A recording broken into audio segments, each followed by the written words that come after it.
The session 2 is on redefining and redesigning K-12, technology-led transformation of school education. I think our eminent panelists are there. Dr. Shailesh, Shirali is already there. Dr. Periwal is there. Swati ji is there. And one more guest from Dr. Shivananda. So we have our eminent panelists, Dr. Shailesh Shirali, Dr. Jayshree Periwal, Dr. C.S. Shivananda, and Ms. Swati Dave. Before we proceed to the session, let me welcome and introduce our panelists for the session. I welcome Dr. Shailesh Shirali, Director of Sahyadri School, Krishnamurti Foundation, Pune. Dr. Shailesh learned his MBA from IIM Ahmedabad and PhD from University of Texas, Dallas. He has deep interest in mathematics and mathematics education. Welcome, Dr. Shailesh. Namaste. Thank you very much. I welcome Dr. Jayshree Periwal, Chairperson, JPI School, Jaipur. Dr. Jayshree has pioneered international education in the state of Rajadhani. She has received awards for her work in the field of education, namely President's Award for Enlightened Citizen of the Nation, Dr. S. Radhakrishnan Award for remarkable contribution in the field of education, culture, and art. Welcome, Dr. Jayshree. Thank you. I welcome Dr. C.S. Shivananda, Principal DPS, STS School, Dhaka. Dr. Shivananda is a recipient of most respected Dr. Abul Kalam Award for Education. He has also received various other awards. I mean, it's a long list. Welcome, Dr. Shivananda. Thank you. Thank you. I don't know, I don't have any icon to turn on my video. So I have only the microphone. Anandrupji, if you can please help. Okay. Moving to the next panelist, I welcome Ms. Swati Dave.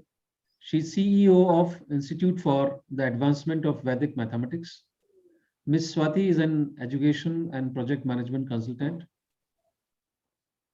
She's basically a civil engineer and she's into education and trainings. Ms. Swati likes working with young minds and strongly believes that educators and parents can work together to make learning maths fun for all kids. So coming to today's discussion, Dr. Shailendra. Yes, please. Your opinion, rather holistic view on the need of redefine, redesign, reimagine school education system and teaching methods. Yes, please. I feel that school education is very urgently in need of redefining because it seems to me that the very intent may be flawed, may be too one-sided. And to build up the case for that, we have to look at the situation in the world today. Let's look around us. We see this terrible environmental crisis. We see this problem of authoritarianism and nationalism and a huge gap widening between the rich and the poor everywhere in the world and certainly in our country. Then we see the tremendous preoccupation that people have with consumerism, with purchasing, with entertainment, with sports. And then there's some new problems which are emerging with the technologies of the day, echo chambers because of social media, fake news, artificial intelligence, which is going to be misused very rampantly. And then alongside all that, you find this extraordinary technologies that we have, really mind-boggling discoveries in science and inventions. And so you wonder, how is it possible that such a primitive mindset that we have, so caught up in problems which are no different from those which were experienced some 5,000 years back, how can it coexist with such acute intelligence that we have for other things? So let me just share a few quotes with you. Here is one from Martin Luther King. He says, "The function of education is to teach one to think intensively and to think critically. But education which stops with efficiency," I'm quoting the exact lines that he said, "education which stops with efficiency may prove the greatest menace to society. The most dangerous criminal may be the man gifted with reason, but no morals. So see how this has been posed. Now, traditionally, what has been our response to problems? You'll notice that our whole way of thinking is in the area of social engineering. That is, we argue through laws, we operate through incentives, through policing, through reward and punishment. In fact, the whole principle of reward and punishment is so deeply ingrained in our thinking that it has touched the entire business world, it has touched the entire educational world. So that means that you're always dealing with the outer shell of a human being by trying to push him, prod him, attract him, whatever. You never actually attempt to touch the core. I'll share with you another quote from a famous physicist called David Bohm, very great physicist. He had a long association with Krishnamurti. He says, I quote exactly, "We are faced with a breakdown of general social order and human values that threatens stability throughout the world.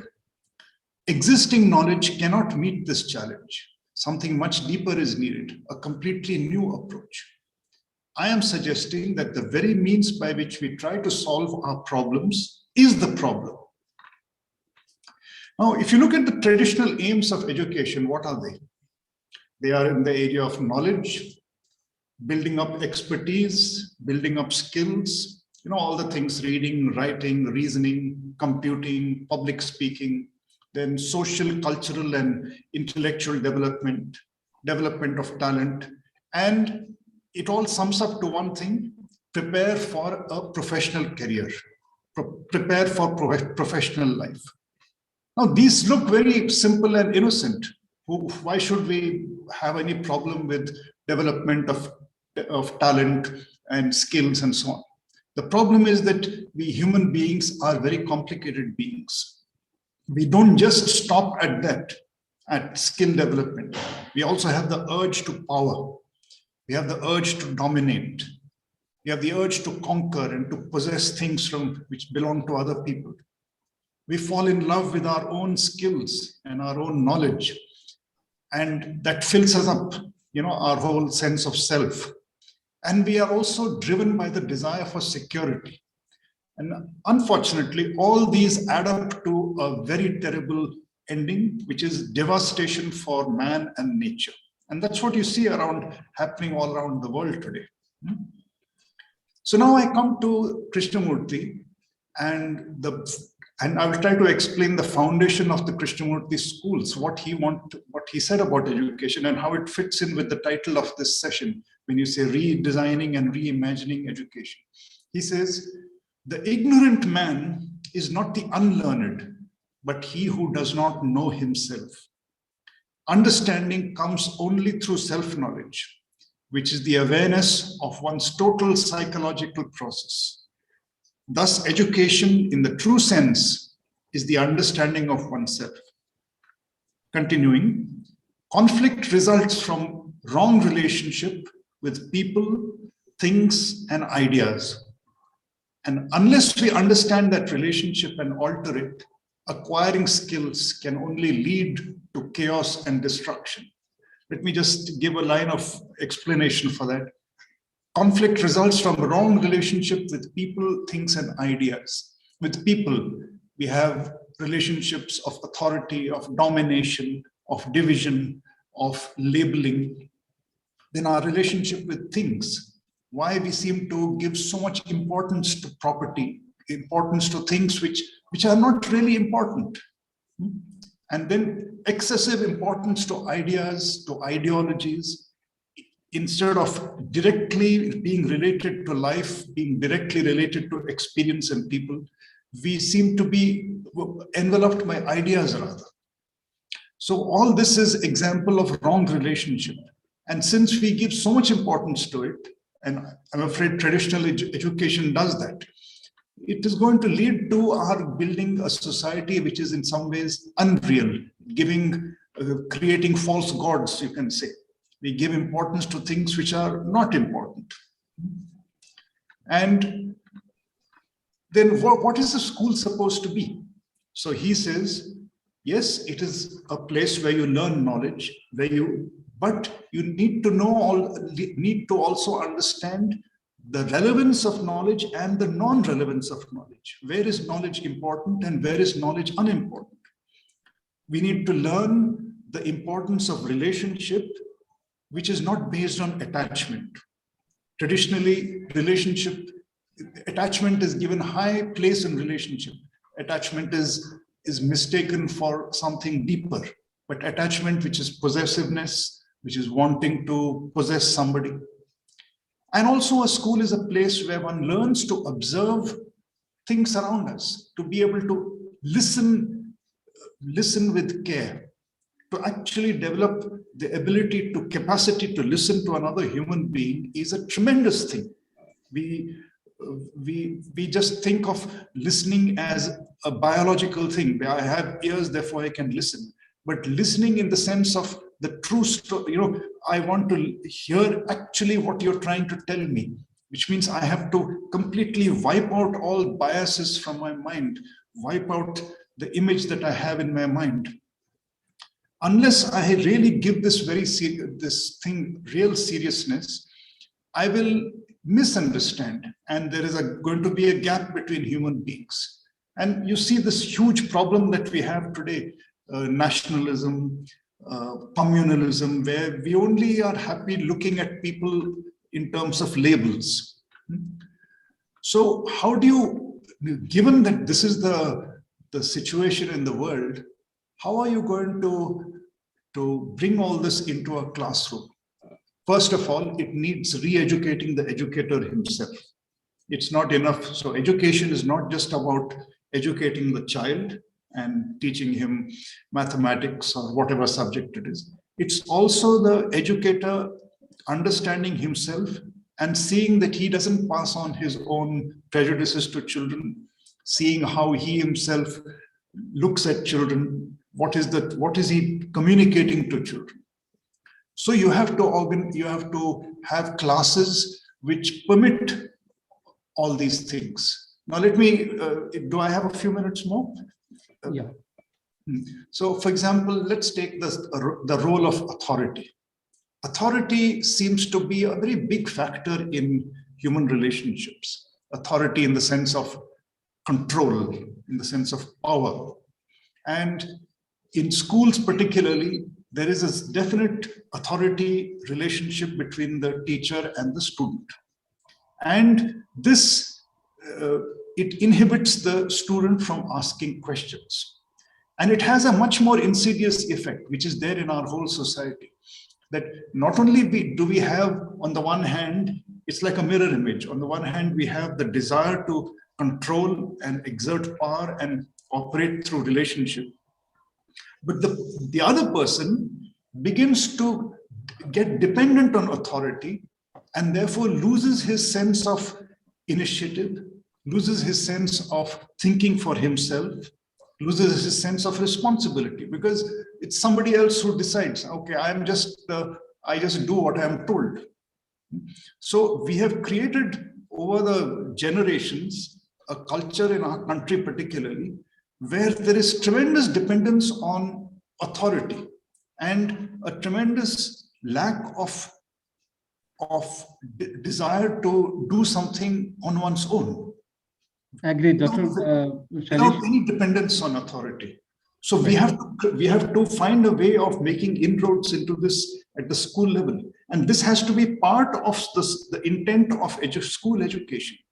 I think we have missed out the purpose of education. Education is for life. It is not merely for livelihood or acquiring certain set of skills to address the job issues. Absolutely. And I mean, it is a journey of a relationship with self. If you are able to understand self, then only you will be able to understand your surroundings, your relations, your connectivity with nature, as well as whole universe. Coming to Dr. Jayshree Periwal, educating young mind is not the same way as it used to be 30-40 years back. Could you please share your views and experience on need to redefine, redesign, and reimagine school education system and teaching pedagogies? Dr. Periwal. Thank you. Thank you so much for having me here. Now, we've redesigned our homes, we've redesigned our cars, we've reimagined our surroundings. But when it's coming to education, we don't want to redesign. We are happy the way we were taught, and we thought that is the best way. Our Ram and Krishna also went to Gurukul, right? Then an era came that we got so enamored by our colonial brothers that we learned everything from them. And that was designed for the Industrial Revolution. We wanted people with the same skills. We continue, but this era has changed. And we desperately need to think differently, change drastically, and put that into action in schools. All of you have heard of the chat GPT. I mean, we all resisted it for the last 1 month, including me, myself, and we thought we're going to kill the creativity of the children. We're going to help them cheat. They're not going to apply their brains. They're just going to chat and they're going to get all their answers. But can we run away from it? When the cell phones came about, we said we're going to lose our memory. And we resisted. Everything that's different, that's a change, especially with technology, we resist. But I have learned in my journey that you need to adapt and adopt carefully. Now, the world has begun to say that please don't shun away chat GPT, but use it cautiously. Make it a part of your school system. If they know how to do research and they get their answers, well, they will read those answers twice, thrice, 5 times, and that will be learning enough. If you heard of DALI, you'll be surprised the kind of artwork that this DALI software makes. It's incredible. You learn about artists, you learn about their styles, and you'll say, oh my God, could such a thing happen? Well, it is happening. So artificial intelligence is a double-edged sword. If we don't know how to use it properly, then it's a big blunder. It's like the nuclear bomb. But if we know how to use it correctly, well, it's life-changing. It's a game-changing. So all of us need to understand that what is a constant diversity, a constant change, we need to adopt, adapt, and become a part of it. But do it smartly. Do it with your head. Use those research skills to empower yourself. That is more important. The need of the hour is to identify the potential of artificial intelligence and foster research and development in a major way. It has to be done by the government. It has to be done by private schools. It has to be done by parents. Nobody can take a teacher's place because a teacher cannot be contested by the Alexias or by the chat GPTs, because they can become another teacher, but they cannot replace a physical teacher who's looking at you in your eye, giving you a nod, giving you a smile, giving you a frown for you to understand where you are moving. We know that more engaging learning styles are the ones that are, more interactive. And that face-to-face learning is better than 100% online learning. We can't get blinded by only technology. We just have to probably blend both the things and come to a finer conclusion how to empower this young generation. We need to take the best of both these worlds. It is imperative and important.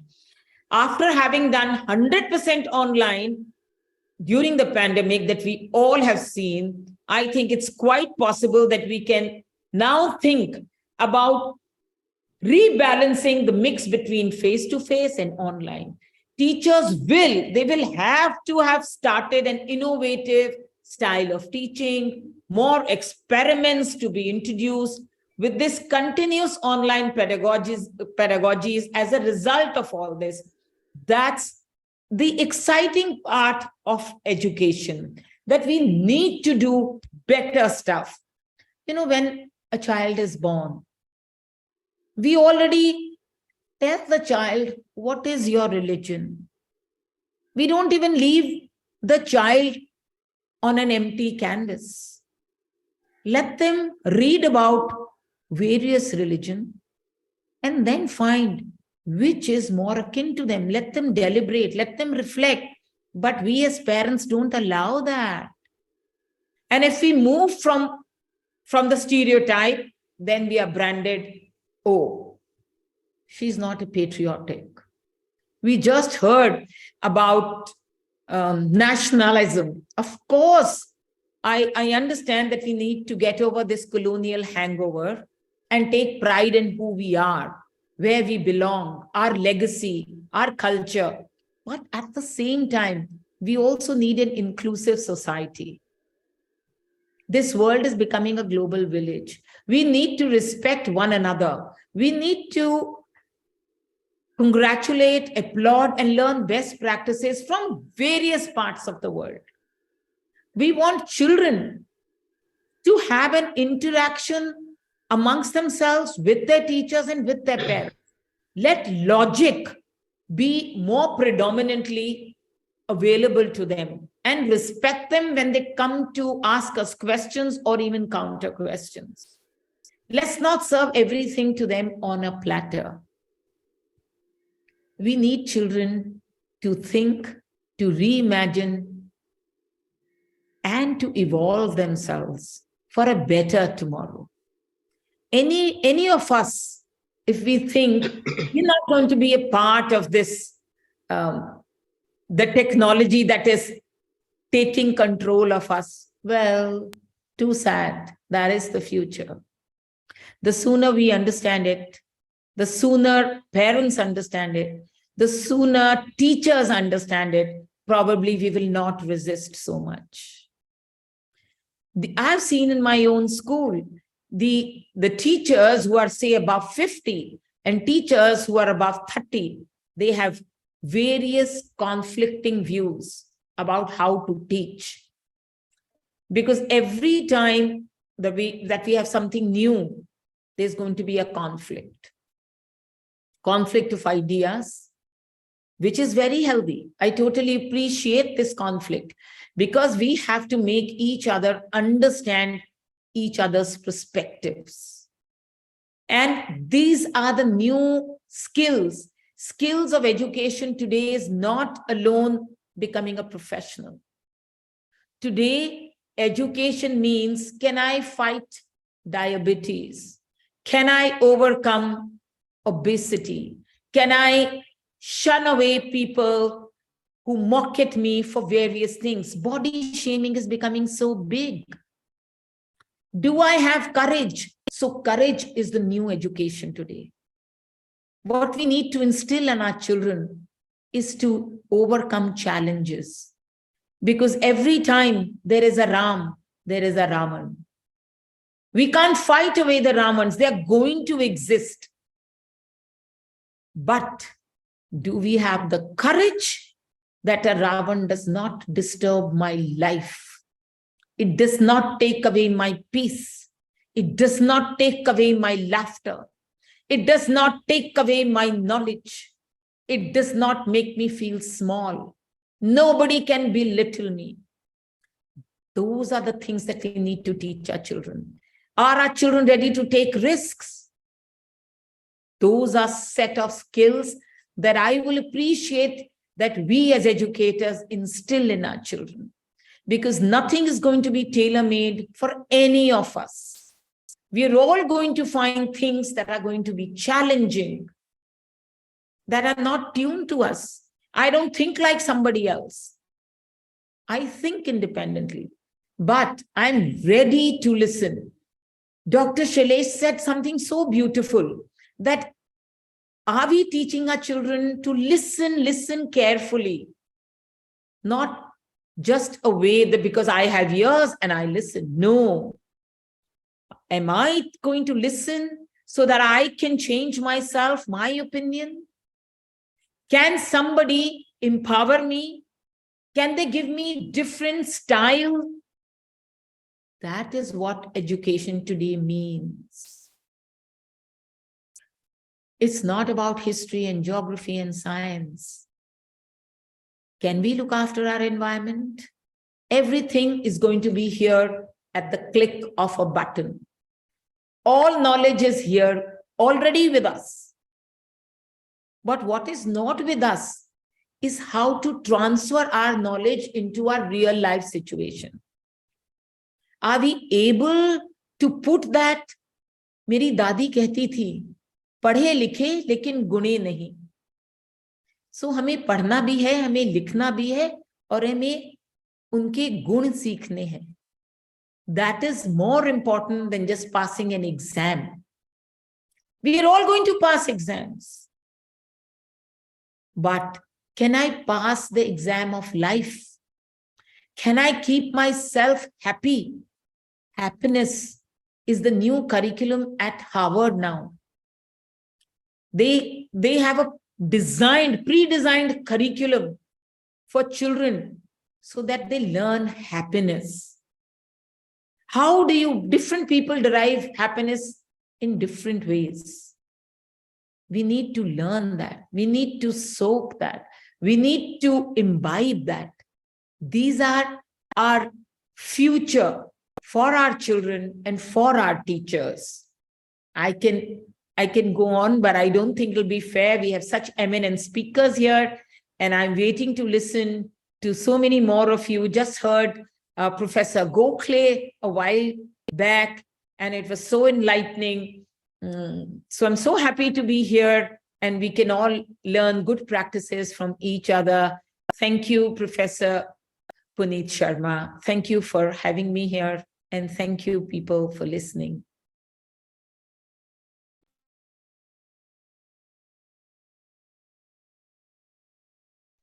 You're on mute, Puneet, I think.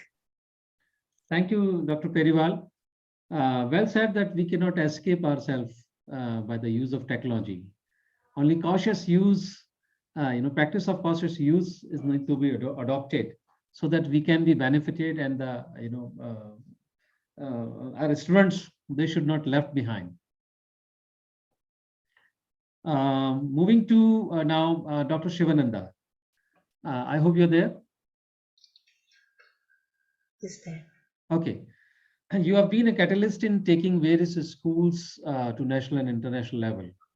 Your advice on potential of technology, technology-supported learning, and the future technologies, especially in the space of education sector.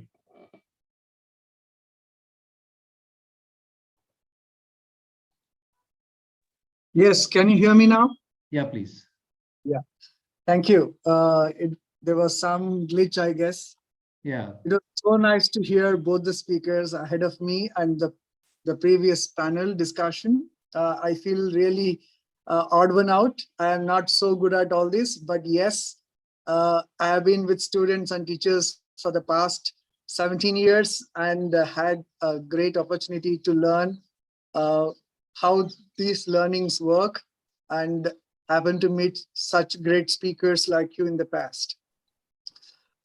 As all of you said, the technology has made a lot of changes, and in fact, COVID pandemic has catalyzed these changes. Otherwise, it would have taken another decade or so. What we are missing at the ground level is the teacher who was focusing on knowledge, understanding, and limiting themselves at there is given a technology now. So what they are doing with the technology, they're doing the same thing what they did in a regular class before technology arrived. And we are assuming knowledge and understanding as learning. And when I see a lot of platforms which are available today, they are doing the same. And they are promoting it as learning. And the parents who know the school as a student, they are buying it. And there is no body from the government or from other teacher body who is governing this, the quality, the way they are doing, is it really adding value? There are companies which are making billions just by passing on knowledge, which is otherwise available for free.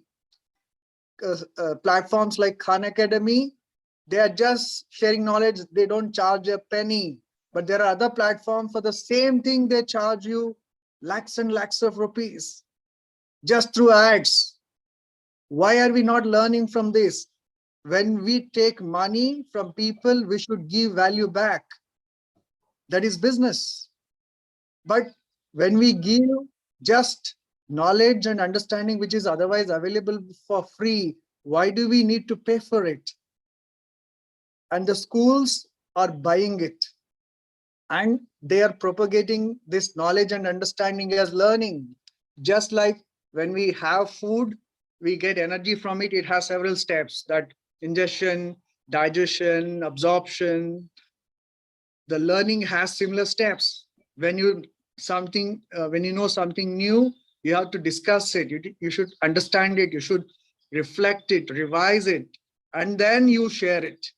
These other steps of revision, reflection is missing in the technology apps which are available now. I know deeper learning will take time, but that has to be clearly told. The other problems which we are not handling, the current technology-based education system is not handling, is the social emotional part, which is a big vacuum. And we know as teachers, when we reopened after COVID, there was so much hue and cry from parents, students, and teachers. The children are no more stable, at least as they were before pandemic. So these elements are creating a big vacuum. And again, it's an opportunity for the tech-based firms. How do you exploit this opportunity? So what I feel is the future is very bright. I don't want to be the other side, but you should create real value. Create value on learning, where learning is taken to higher order. That is creation, analysis, critiquing, generalizing. This has to be brought up. When you look at questions in PISA or other standard exams, which check child's complete understanding of a concept, they give all the knowledge you need to answer a question, but they check your application, analysis, synthesis. Are we teaching that? Are our tech firms or edtech platforms are focusing on that? Because it needs a lot of thinking. You need to be really good at what you do when you use such questions. So I firmly believe if our tech platforms focus on this higher order thinking, social, emotional aspects, and another important factor which most of our tech firms and the technology-enabled learning is missing are providing quality feedback. We are just giving knowledge and running some tests and then forgetting it. Are we analyzing the learning gaps? Are we checking the patterns of students' understanding? Are we giving individualized feedback which can be actioned upon? Are we training teachers how to use these tech-enabled apps to give feedback? If we are not doing that, that means we are just primitive. Whatever we did without technology, we are just doing with technology. That's what I believe. The effective and meaningful use should be there while you are adopting technology. Otherwise, it is going to be a sheer wastage, or it's just going to be a fancy thing. I agree. So moving to Swati ji, your opinion on future of learning technologies. In what way the use of technology can be a game changer? Thank you. Thank you so much, Puneet ji. Thank you, Dr. Shailesh ji, Dr. Jayshree, Dr. Shivananda, for setting the stage. I mean, you, again, as Dr. Shivananda says, he feels he's an odd person out. I feel I'm an imposter here, right? So much knowledge, so much experience is already spoken of about the pedagogy, the learning, the use of technology already. As as an educator and who is sitting in Boston, USA, and has moved from learning in India to experiencing learning, what's happening here in the public schools, in the higher ed, from both the ends. So I saw my daughter learning here. I have worked in education, publishing, and e-learning industry for more than 15 years. So I actually worked with the education content for all these years. So as Dr. Shivananda says, you can have the technology, but the content is the king. Unless you have a robust content, unless you have the content that can engage the learner, that can create the experiences for the learner, the technology is just a tool, right? So the question today is, we're not discussing whether we should use the technology, but how do we use the technology to augment the experiences through a rich content for our learners? We have, again, the obvious advantage of the technology is not amiss to anyone, where we can have the best brains brought into the classrooms through the video chat, where if a teacher is teaching something on say space station, it's very easy to have a real life astronaut bring into the classroom, talk to the students, give that experience to the students. But again, how do we balance? How do we make the teachers need to be more ready than the students. The students will absorb what is given to them. And will the older modes of learning work today? Probably not. The teacher has moved from being the sage on the stage, right? Like being the only source of information.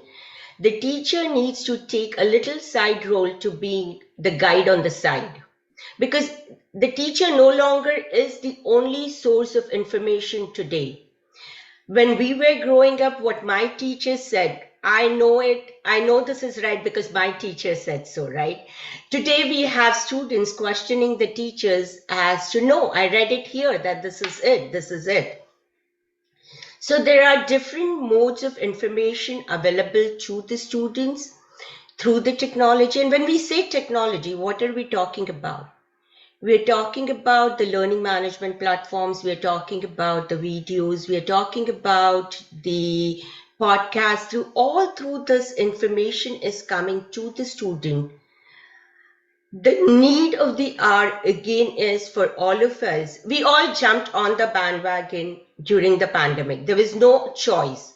It was do or die. We all had to adapt to the technology. All those who were afraid of technology, all those Dr. Jayshree ji mentioned, 50 plus teachers also had to do it. There was no choice, right? Whether you resisted it till then didn't matter. You had to adapt it. But now that we have passed that little rough road, the bumpy road, we do need to pause a little, think about.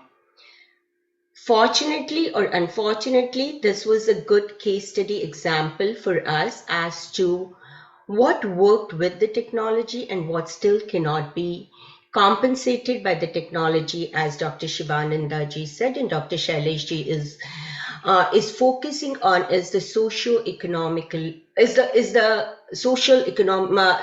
emotional learning of the students, right? As we always say, the human touch. Are we able to compensate for the physical face-to-face teachers? For me, as I said, I have been on both the sides of the rim. I'm teaching younger minds, I'm teaching adult learning, I'm on in all the spaces. The video, the Zoom calls or the Skype things, I have been able to connect to the younger minds, but again the catch here is small group. Are we able to do that? Does the time, does the economic, does the revenue model allow us to be able to engage with this younger minds in the small group so that we are able to focus on them, so that we are able to talk to them. Sometimes I feel it's a better mode because I'm able to have one-to-one conversation with a student even after the class, right? Like sometimes. But yes, the physical presence, the benefit of being in person is always there. And that's what we saw when students came back from the COVID into the real life classroom, is the part that was missing was interaction, the social interaction. Now, again, when we talk about the learning, we talk about the knowledge. Is the knowledge going to be the same as what we learn is also a thing that an educator and the policymakers need to think about. There's again another spectrum that Dr. Shailesh also mentioned is, are we learning from our ancient Indian pedagogies? Are there ancient Indian pedagogies that can be brought into practice through these technologies, right? So in my research, in the recent conference of Vedic mathematics, I talked about the ancient Indian pedagogy of Thinnai schools, which was used in ancient in Tamil Nadu. What we saw we were no longer talking about the rote memory. We were talking about mental learning and recollection and reproduction, right? But the colonization kind of got us to the point where we started doing the rote memorization, where the teacher taught, where we learned and we reproduced. Are we able to, my focus or my desire is to how do we kind of use our ancient Indian pedagogies and marry it with the technology today to bring, again, an enriched learning experiences for the students. And the technology is a tool. I have no doubt that the technology can support to whatever degree we stretch it to. There are brilliant minds who are working with the technology. You just need to dream of something. You just need to think of something. And maybe not today, but 5 years from now, it's going to be available for you. The augmented reality, the virtual reality, the AI, these all are here to support us into dreaming, into thinking, and into bringing in these rich experiences for the students. And the technology is a tool for it. That's what I think. Thank you, Puneet. Thank you, Swati ji. Well said, because learning is an emotional process. So social emotional learning is always needed, despite of use of any kind of technology or latest technology. How to augment wisely with the technology and human experiences?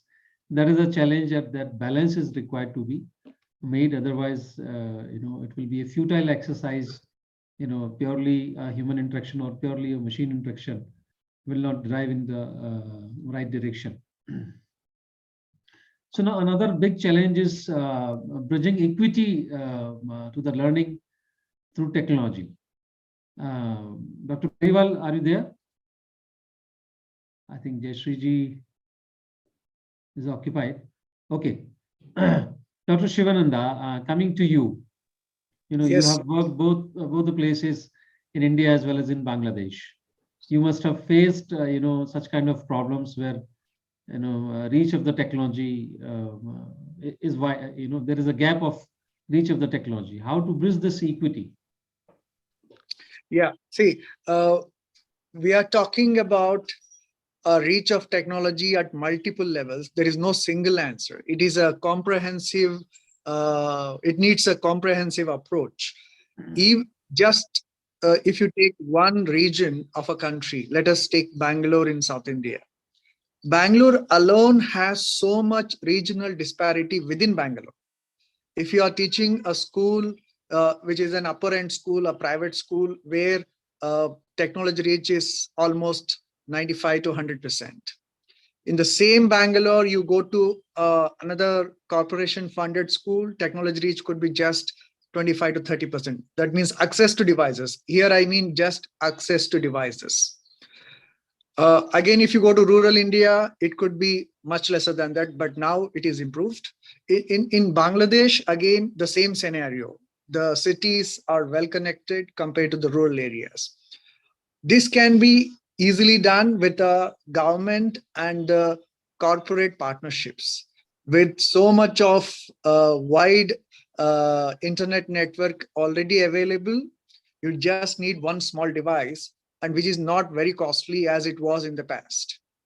So connecting to internet, having one device with some Android application is enough to reach out to the basic fulfillment of EdTech, enabling EdTech or reaching out to EdTech devices on your vicinity, or making learning happen through those EdTech platforms. But again, coming to the actual learning with this, it purely depends on the teacher, the school, the whole facility they use, and how it is measured, how it is monitored. That takes a lot of work. For me, creating a good balance and having a well monitored system is more challenging than having any edtech platform or using any device. That time, I think, we have passed to a good extent. For me, the challenge is, how do we enhance learning experience? How do we measure it? How do we accommodate the social emotional aspects? That is a challenge. But if you're talking about how do we bridge the digital divide, rural urban divide, there comes our public expenditure which a country is ready to make. If you see various countries reserving their funds, Europe as a continent has an average 5.5% of GDP reserved for education, whereas Africa has around 4%. India has, in the last year, they have spent 3.1%. And the NEP recommends 6% GDP to be reserved for education. And when you are ready to make such expenditures, I am sure digital divide can be reduced at least by 50% what it is now.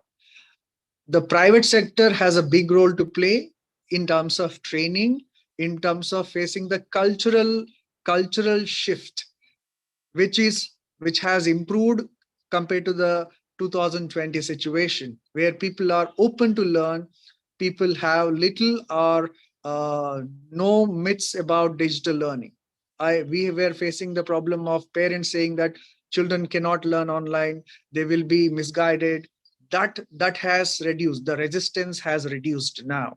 So now, how do we use this time to enhance the learning experience and take learning to the new level, and also bridge learning gaps, and also you achieve the the learning equity, where children with different learning paces, children with different learning background, children with different abilities are given equal opportunity. That is a major challenge for schools like us. Okay. Thank you, Dr. Shivananda. Of course, private players needs to come forward. I would like to add some more, couple of points. Many CSR activities are, ongoing across the country, which is mandatory. And most of the companies, they find that their funds are unused, underutilized, or improportionately spent in useless activities. So in a case if schools are keen to approach, or there is some mechanism or centrally made mechanism is there, where companies, they can shell out their CSR activities or particular part of their funds on rural areas. I think that it's an achievable target. Nobody would be having a hitch to support a school which is in a remotest area, offering them few gadgets, or offering them Wi-Fi devices or radio antenna to get a better connect. I agree with you. I just want to share one experience here. In the year 2020, when I was working in Bangalore, where every school went online, including a few government schools. And there were many of our staff who are on contractual basis, our transport staff or support staff, they lost jobs because schools stopped using transport, school did not open, and these staff have children. Their children went to, many children went to, private schools, which are, lower band fee, and other public schools, and they need a device. And they all approached me, and I just asked some of my student parents who ran companies. Within 2 days, they could arrange 40 smartphones, and we that were all distributed. No noise made. Nobody told anyone. It was quietly distributed. It is just that one person should approach. As you said, we have to just ask. Yeah. So the funds are, accessibility of devices should not be a problem, merely by rethinking, as the topic is rethinking. I mean, this particular issue can be addressed. Coming to Dr. Shailendra, role and practices of educators in technology supported learning.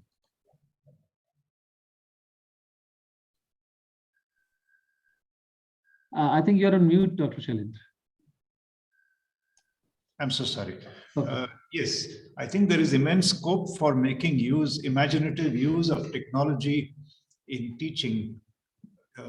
But we have to then invest our time in learning new emerging technologies and becoming adept at them and making use of them in the classrooms.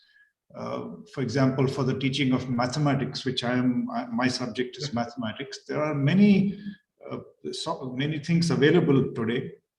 Some are online platforms, some you can actually install on your own computer, but making use of them is an immensely beneficial thing, and we should have much more of that happening in our schools. But here, the biggest challenge is that teachers themselves are not fully conversant with these, and also lack confidence in themselves in using these technologies. So there has to be a concerted effort on the part of our government to empower, to build a much larger core of teachers who are familiar with technology, who are willing to experiment with technology, who are not afraid of blundering a bit. There is immense scope, and of course, all the things that have already been mentioned need to happen, because as has already been pointed out, the digital divide has become terrible these days. It has become magnified enormously because of COVID. And unless the corporate sector steps forward to do something about it, it's only going to stay that way. So there has to be much more sharing of devices from the cities to the rural areas, and also people contributing their time to disseminating some of these things at a wider level through digital means, through the platforms emerging today. So there are many opportunities available. Technologies need to be made use of. Nobody knows exactly how some of the emerging technologies are going to develop.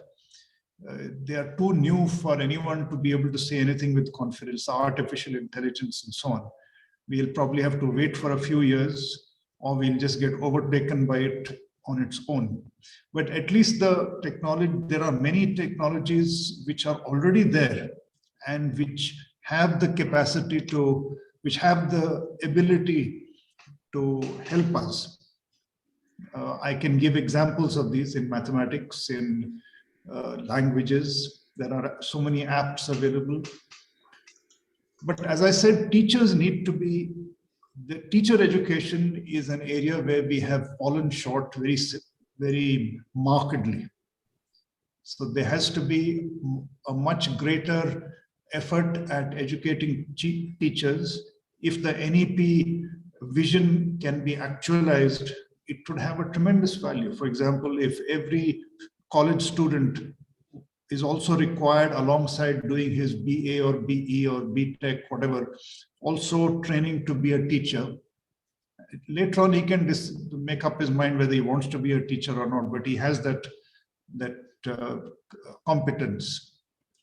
We are otherwise in a very serious situation in the country because there's a huge shortfall of teachers, and technology will have to be called upon to help break that impasse. I'll stop here. Maybe I'll say something more later. Rightly said, Dr. Shailendra. Trainers training is needed before moving to students, and I think technology can be a great enabler because addressing the masses in one go, or when it comes to a classroom interaction, hardly maximum 30-40 faculty members can be accommodated, and wherever it is possible, the mode of instruction or delivery can be through the means of adopting digital mode. To scale up, of course, it may or may not be that effective, but at least to begin with, to sensitize. Yes, please. Yeah, in that same context, many years back, something like three decades back, ISRO had started a scheme of satellite transmitted lessons at the rural level. And I think that was with technology of the 80s, which from today's standpoint is quite primitive. And I think the same idea, if it can be carried out again in today's technology and vastly improved connectivity, it would have tremendous value at the rural level. So you can have the best possible lectures recorded and disseminated all across the country, the best possible lectures in all subjects, so made available. If some agency really wanted to do it, the sky is open. It's like there's no limit to how much we can do. However, I should point out that merely doing this is not enough. What I was trying to say in the earlier part of the session, that unless there is a rethinking of the very intent of education, simply empowering everybody and making them more conversant with today's technology and so on, we'll just become more capable, but our instincts, our desires, our desire for power, for desire for authority, all those things remain the same. So alongside enabling excellent technology, excellent lessons, excellent exposure, we have to have this other element in our education system, which today is completely absent. Thank you, Dr. Shailendra. Dr. Shivananda, are you there? Yes. Okay. Would you like to add some more points on this particular question, role and practices of educators in technology-supported learning? Yeah.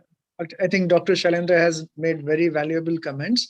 There, the resistance which we thought in the beginning from the parents and to an extent from the community is now less. You asked me about the role of teachers, right? Yeah. The role of teacher is more of a devising or creating a culture of using technology to deepen your learning.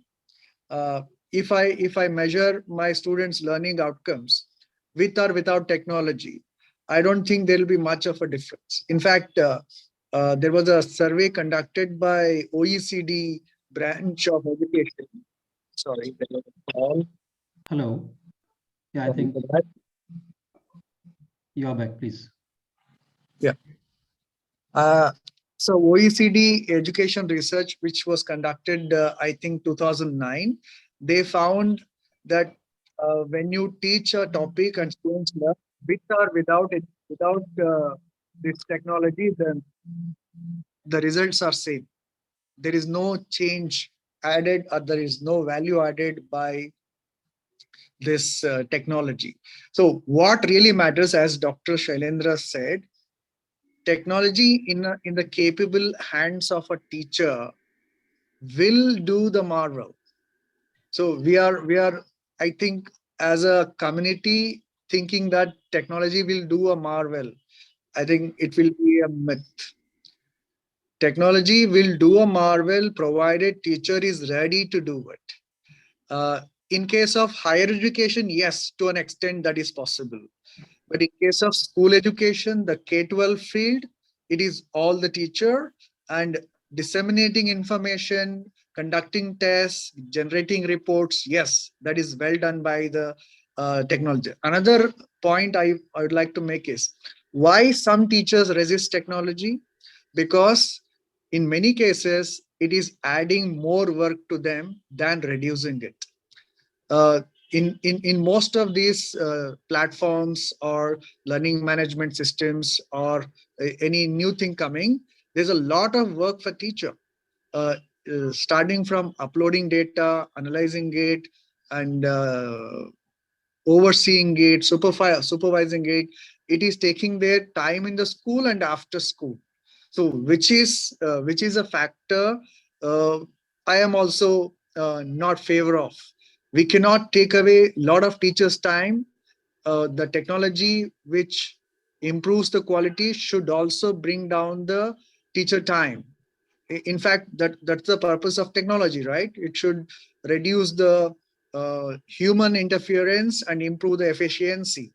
So with the change in culture, with added value in learning outcomes which can be measured, then the role of teacher will be further enhanced. And there was a saying that if a robot teacher can replace a real teacher, it should be done. So a real teacher is the one who knows every student by their learning attributes, their passion, their interest, their strengths and weaknesses, and devises the methods which will be helpful for them. And in that teacher's hand, the technology does marvels. And if a teacher is just disseminating information, which any computer can do, I think that teacher cannot make any best use of technology. So role of teacher depends on their own credibility and efficacy. That's it from me.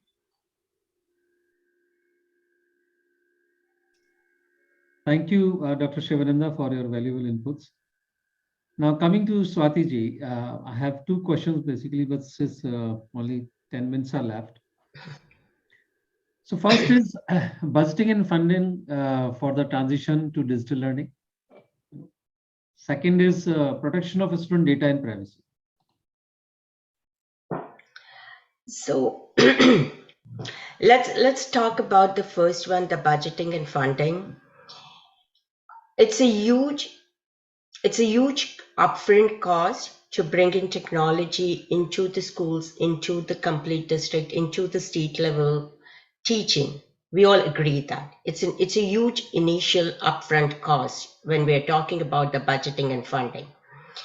But we need to think of the ways of technology as not as that initial investment. And again, as everybody has been again and again talking about, how do we use technology to create better learners, better humans, better future citizens of the global village, right? So that when we invest in this budget, when we invest in this funding, what are we investing in? We're investing in this technology to create a better future generation. Now, better future generation, how do we define it?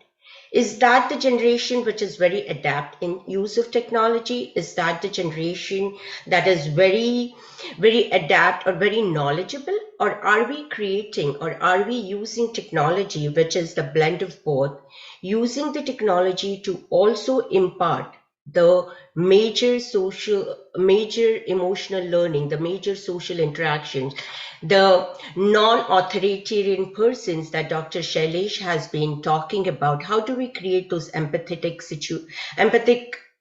future generation? I feel technology can help us do that. And if we invest in it and if we budget in it correctly, we can have a dream global village. We may have in a class where a student from Boston is talking to a student from rural village in India, right? That's an equalizer. That's where we can have understanding of cultures. Why do we have certain barriers is because a person is not talking to each other. When I talk to somebody in the remotest part of South Africa, and when I'm teaching them, what I understand is the need for learning, the need for knowledge, a need to grow into a better human being is the same as I have, right? So let us not look into the cost as a cost of technology. Let us look at it as a cost to create a better generation. Again, who needs to step in for that? It's the corporates, it's the government, it's the investment, the desire from these authorities that would bring about the changes. Today, if I'm doing, I might be jumping into the topics about how do we work into the remotest areas.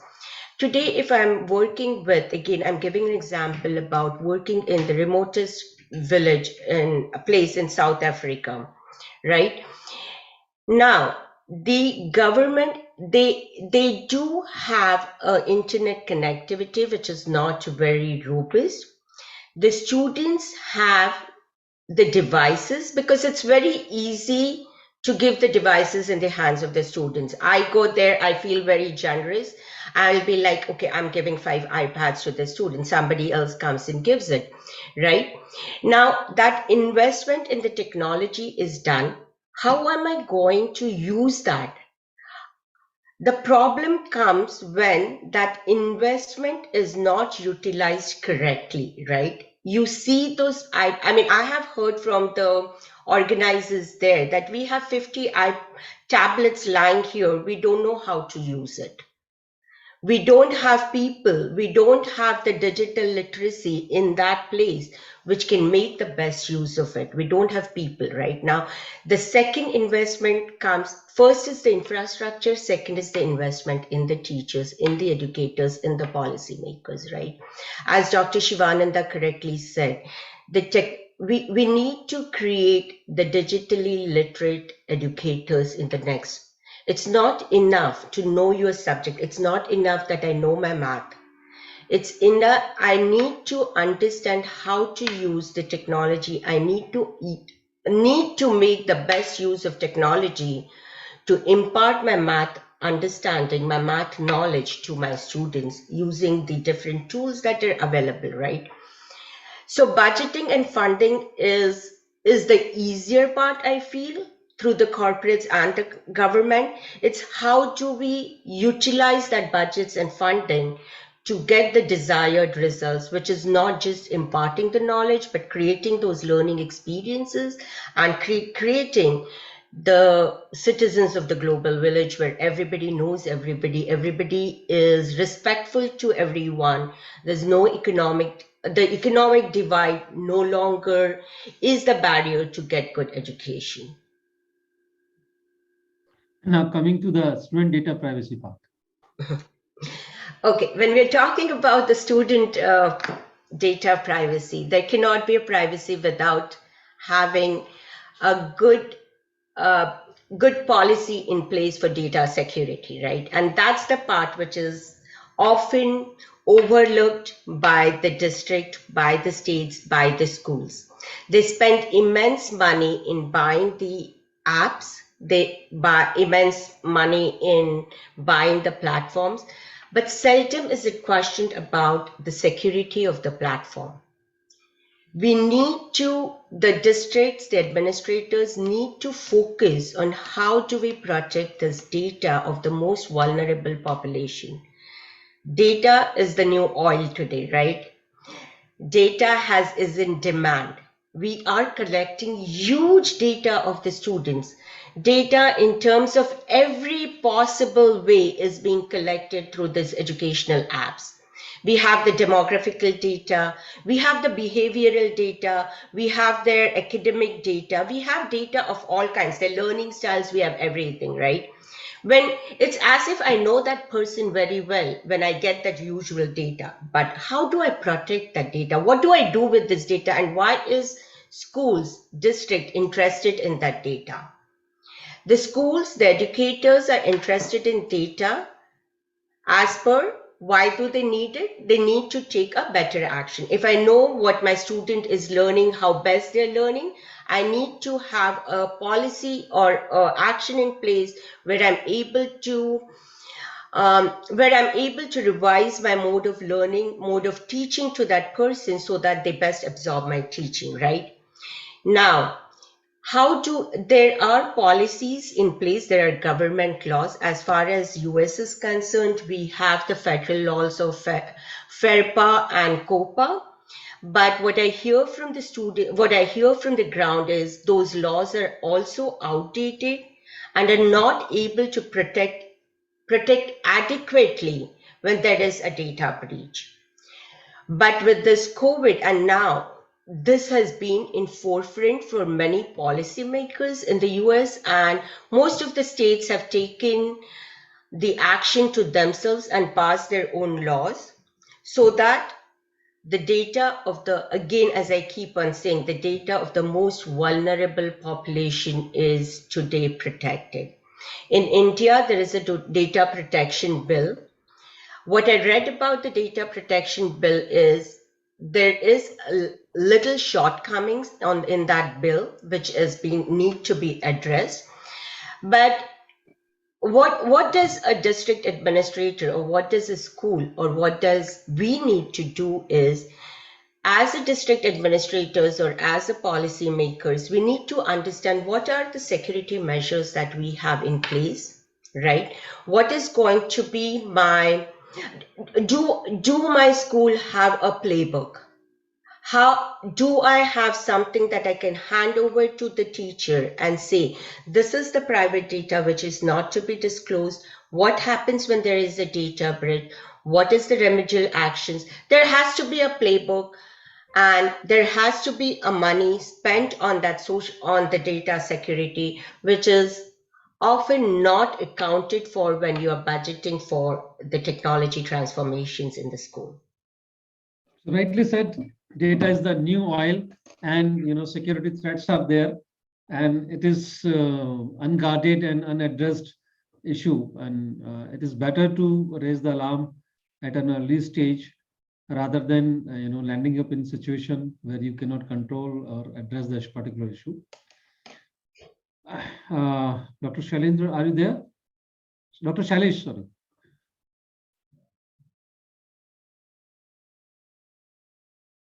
I don't see him. Okay, not issue. So this is all for from the session 2, redefining and redesigning K2 technology-led transformation of school education. I extend my thanks to all the panelists, Shailesh ji, Jayshree ji, Dr. Shivananda and Swati ji. It was indeed a wonderful discussion, and the takeaways are really important. I've already taken the notes and will come out with a summary, and we'll share it through email as well. So this is all. Thank you there for being with us.